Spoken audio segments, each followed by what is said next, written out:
കഴിഞ്ഞ വ്യാഴാഴ്ച വൈകുന്നേരം 3:30-ക്കാണ് വിഴിഞ്ഞത്ത് നിന്ന് മത്സ്യബന്ധനത്തിന് പോയ സഹായമാത ഫാത്തിമബാധ ഇങ്ങനെ 2 ബോട്ടുകൾ കാണാതാകുന്നത്. ഇതിൽ ആകെ 8 പേരാണ് ഉണ്ടായിരുന്നത്. ഇതിൽ സഹായമാത എന്ന ബോട്ടിലുണ്ടായിരുന്ന 4 പേർ ഈ ബോട്ടിൽ ഇന്ധനം തീർന്നതിനെ തുടർന്ന് കടലിൽ അകപ്പെട്ട നിലയിൽ കോസ്റ്റ് ഗാർഡ് കണ്ടെത്തിയിട്ടുണ്ട്. ഈ ഇന്ധനം എത്തിച്ച് അവിടെ നിന്ന് ഈ ബോട്ട് തിരികെ കരയിലേക്ക് എത്തിക്കുന്നതിന് വേണ്ടിയുള്ള നടപടികൾ പുരോഗമിക്കുകയാണ് എന്നാണ് സ്ഥലം MLA കൂടിയായ M. വിൻസെന്റും അതോടൊപ്പം കോസ്റ്റ് ഗാർഡ് ഉദ്യോഗസ്ഥരും അല്പസമയം മുമ്പ് അറിയിച്ചിരിക്കുന്നത്. പക്ഷേ ഫാത്തിമബാധ ബോട്ടിനെ കുറിച്ചുള്ള വിവരങ്ങളാണ് ഇനിയും ലഭിക്കാനുള്ളത്.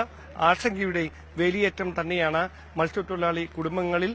ജീവിതത്തിന്റെ 2 അറ്റം കൂട്ടിമുട്ടിക്കുന്നതിന് വേണ്ടി ഈ പ്രതികൂല കാലാവസ്ഥയെ അവഗണിച്ചുകൊണ്ടാണ് കഴിഞ്ഞ വ്യാഴാഴ്ച വൈകുന്നേരം മത്സ്യബന്ധനത്തിനായി അവർ വിഴിഞ്ഞത്ത് നിന്ന് പുറപ്പെട്ടത്. പക്ഷേ വളരെ ആശങ്ക ഉളവാക്കുന്ന വാർത്ത വലിയ തിരമാലകൾ ആഞ്ഞടിച്ചതിനെ തുടർന്ന് ബോട്ടുകൾ കാണാതാകുന്ന ഒരു സാഹചര്യം, എവിടേക്ക് പോയി മറഞ്ഞു എന്ന് അറിയാത്തൊരു പശ്ചാത്തലം ഉടലെടുക്കുകയായിരുന്നു.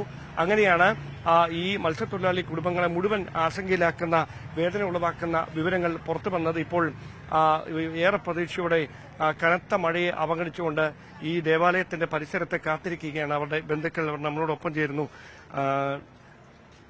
ആരാണ് നമ്മൾ കാണാതായ? അനുജൻ, സഹോദരനാണ്. പേര് ജോണി, 8-ാം ജോണി. ഫാത്തിമബാധ ബോട്ടിലായിരുന്നു. ഫാത്തിമബാധ ബോട്ടിലാണ്. ഇന്ന് 3 ദിവസം കൊണ്ട് അവരെ കാണുന്നില്ല.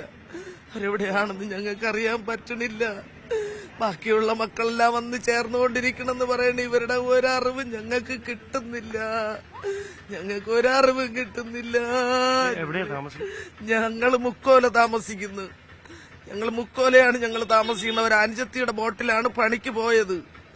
അനുജത്തിയുടെ ബോട്ടിലാണ് ഈ 4 സഹോദരങ്ങളും പോയിരിക്കുന്നത്. എവിടെയെങ്കിലും ഏത് കരക്കെത്തിയോ ഏത് പാതാളത്തിൽ കിടക്കണോ കണ്ടെത്തി കൊണ്ട് തരാൻ ഗവൺമെന്റിന്റോടെ പറയും.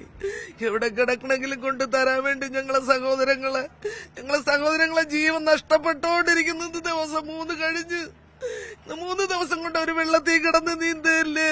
കൊണ്ടുവരാൻ പറയേ,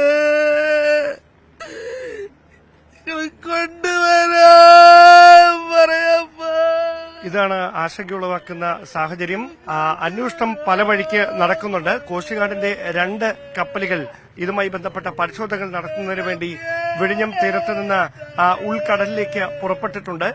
പക്ഷേ ഹെലികോപ്റ്റർ ഉപയോഗിച്ചുകൊണ്ട് നടത്തുന്ന പരിശോധനയിലൂടെ മാത്രമേ എവിടെയാണ് ഈ ഫാത്തിമബാധ എന്ന ബോട്ട് ഉള്ളത് എന്ന് കണ്ടെത്താൻ കഴിയുകയുള്ളൂ എന്ന നിഗമനത്തിലാണ് കോസ്റ്റ് ഗാർഡ് ഉള്ളത്. പക്ഷേ ഇപ്പോൾ നേരിടുന്ന ഒരു പ്രതിസന്ധി, പ്രതികൂലമായ കാലാവസ്ഥ നിലനിൽക്കുന്നു. അതിശക്തമായ കാറ്റ് അടിച്ചുകൊണ്ടിരിക്കുന്നു.